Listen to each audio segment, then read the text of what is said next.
Hey guys, I'm Kristen. I'm Andrew. This is Rosie having a nap. So we got a lot of really great questions this week for our video.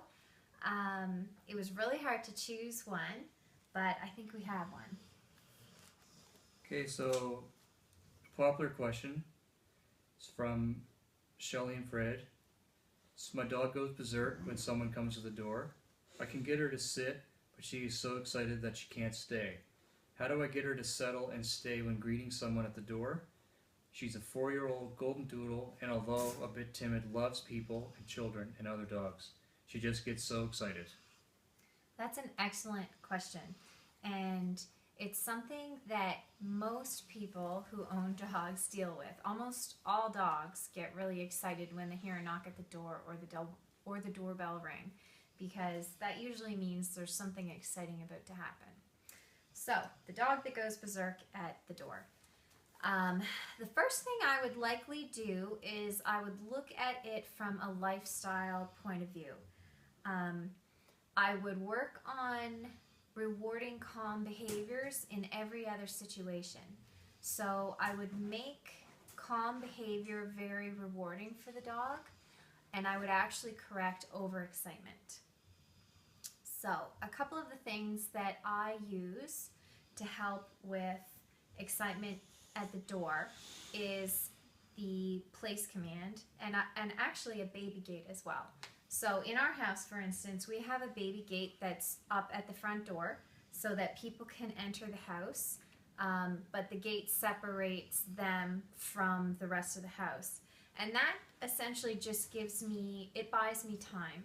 So if somebody comes in unexpected or knocks on the door unexpected and maybe the dogs get startled or whatever, there's some barking, I then have time to send the dogs to place, to put the dogs in a downstay, or just to tell the dogs to knock it off before the person actually enters the house. So the baby gate is very useful.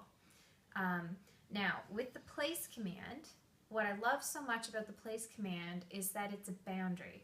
So you train your dog to stay on their dog bed essentially, and they're not allowed to leave it until they're given permission. So once you've trained them to place, you can practice things like knocking on the door or ringing the doorbell, and the dog should stay on the place. So you reward the dog when she stays there, but if she steps off the place cot, then you introduce a consequence and guide her back on. So we love place for that. It can also become a signal when they hear the doorbell. They know that they need to go to their dog bed and wait, and they're not to leave their dog bed until they're invited off. Another really good way to help your dog who's dealing with overexcitement is to just have your dog exist around your guests. So just because somebody comes over to your house, or you're out on a walk, or you encounter people you know, that doesn't mean that your dog has to meet them. They don't need to pat your dog. Your dog doesn't need to physically interact with the people or the dogs or the kids or whatever, if that is too overwhelming for your dog. So there's lots of times when we have people over, I send the dogs to their dog beds or their place cots. People come in, they visit with us, maybe they stay for dinner, and the dogs never go up and greet them because it's not necessary. The dogs just need to exist in the same space as the guests, but be calm about it. So if it's too exciting right now for your dog to actually physically meet and interact with people, try just taking a couple steps back and just having your dog exist in the same room or the same area as a guest. And when they're able to be calm doing that, then you can try the next step. I have my notes here because I wrote a lot about this one. So if you're going to use the place command, or if you're going to use something like a sit stay, so a sit stay is when you teach your dog to sit, and it's very similar to boundary training. You don't have to teach stay because stay will always be implied in a sit stay. So that means once you put your dog into a sit, the dog doesn't get up until you ask him to do something else. And the way that we train this is that there are big rewards for staying in the position and holding the position, but we also use consequences if you get out of the position, out of your sit stay, or off your place cot or your dog bed or whatever.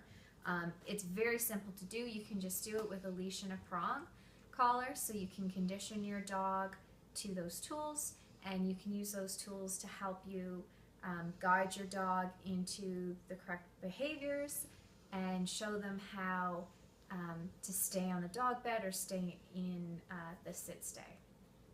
So that's probably what I would do there. And it's not something that happens overnight. It'll take a lot of work, because when you have an overexcited dog, it's not simply just training a response or training a behavior.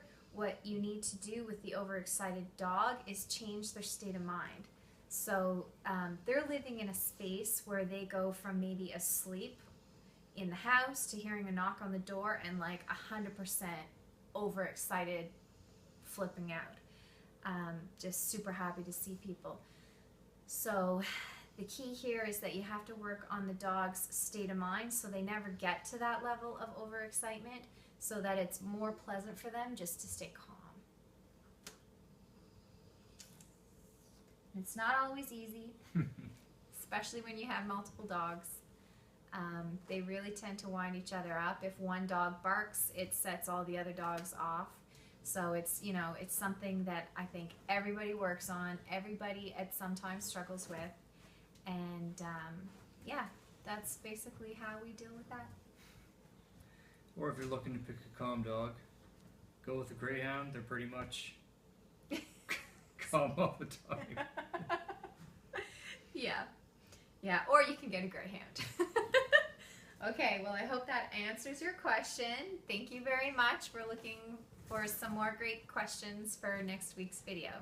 Thanks a lot. Bye. See you next week.